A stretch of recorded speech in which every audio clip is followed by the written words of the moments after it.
चलिए बढ़ते आगे रुक करेंगे अगली बड़ी खबर का, जहां हरियाणा में कोरोना के केसेस लगातार बढ़ते हुए नजर आ रहे हैं। दरअसल कोरोना संक्रमण के कुल 9 मामले अब तक सामने आ चुके हैं। खुद डॉक्टर्स, सॉफ्टवेयर डेवलपर्स और बुजुर्ग इन केसेस में शामिल हैं। स्वास्थ्य विभाग लगातार लोगों को सतर्क करता हुआ नजर आ रहा है। तो बड़ी खबर आपको बता दें, लगातार हरियाणा में कोरोना के केसेस में इजाफा देखने को मिल रहा है। स्वास्थ्य विभाग लगातार लोगों को सतर्कता बरतने की अपील कर रहा है। हरियाणा में कोरोना के मरीजों में दिन पर दिन इजाफा हो रहा है। 9 मामले अभी तक सामने आ चुके हैं। देवेंद्र जी हमारे एसोसिएट एडिटर हमारे साथ लगातार बने हुए। देवेंद्र जी, कोरोना के मामले अभी तक दिल्ली में थे, लेकिन अब दिल्ली के बाद हरियाणा में भी कोरोना के मामलों में इजाफा देखने को मिल रहा है। दिन पर दिन केसेस में बढ़ोतरी हो रही है और खास बात यह कि डॉक्टर्स भी इसके संक्रमण में फंसते हुए नजर आ रहे हैं।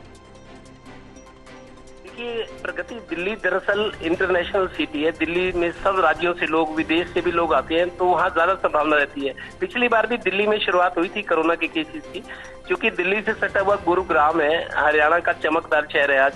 तो गुरुग्राम और दिल्ली के लोगों को आना जाना था। शुरुआत गुरुग्राम से हुई थी, 2 केस आए, फिर फरीदाबाद में 1 केस आया, फिर यमुनानगर में आया है, उसके बाद अब करनाल में आया है। कुल मिलाकर 72 घंटों में, मतलब पिछले 3-4 दिन में 72 घंटों में 9 केस सामने आए हैं। और आपको बताऊं, संक्रमित जो हुए, ये इंपॉर्टेंट बात है समझने वाली, इसमें डॉक्टर भी हैं और सॉफ्टवेयर डेवलपर, क्योंकि सॉफ्टवेयर डेवलपर उनका थोड़ा जीवन हाई फाई होता है, तो बड़े बड़े लोगों से मिलते हैं। तो सॉफ्टवेयर डेवलपर हैं, इसमें कुछ डॉक्टर्स हैं, बुजुर्ग भी हैं 9 लोगों में जो संक्रमित हुए हैं। लेकिन ये थोड़ा सा चेतावनी वाला समय है, लोगों को समझ जाना चाहिए। धीरे धीरे केस बढ़े। पिछली बार भी ऐसे शुरुआत हुई थी, शुरुआत हुई थी धीरे धीरे। फिर हरियाणा में आपको बता दूं डाटा, 10 लाख लोग कोरोना से संक्रमित हुए थे 2020-21 में, जब कोरोना का पीक था। 10 लाख लोग संक्रमित थे और 10,000 से ज्यादा मौतें हरियाणा में हुई थी।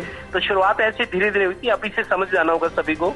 स्वास्थ्य मंत्री आरती राव है, तब पिछली बार कोरोना आया तो अनिल विज थे। अनिल विज को माना जाता है कि बहुत सख्त मिजाज के मंत्री हैं, पॉलिटिशियन है। तब उन्होंने काबू कर लिया था, लेकिन तब भी कितना नुकसान हुआ, 10,000 मौतें हरियाणा में हुई थी और 10 लाख केसेज आई थी। बिल्कुल देवेंद्र जी, सतर्कता बरतने की जरूरत है। बिल्कुल सतर्कता बरतने की जरूरत है, लोगों में जागरूकता फैलने की भी जरूरत है, क्योंकि ये समय बहुत क्रूशियल, अगर अभी नियंत्रण नहीं किया गया तो निश्चित रूप से भयावह स्थिति बनती हुई नजर आ सकती है। हालांकि स्वास्थ्य विभाग की तरफ से लगातार लोगों से सतर्क रहने की अपील भी की जा रही है। बहुत बहुत शुक्रिया देवेंद्र जी, ये तमाम जानकारी दर्शकों तक पहुंचाने के लिए।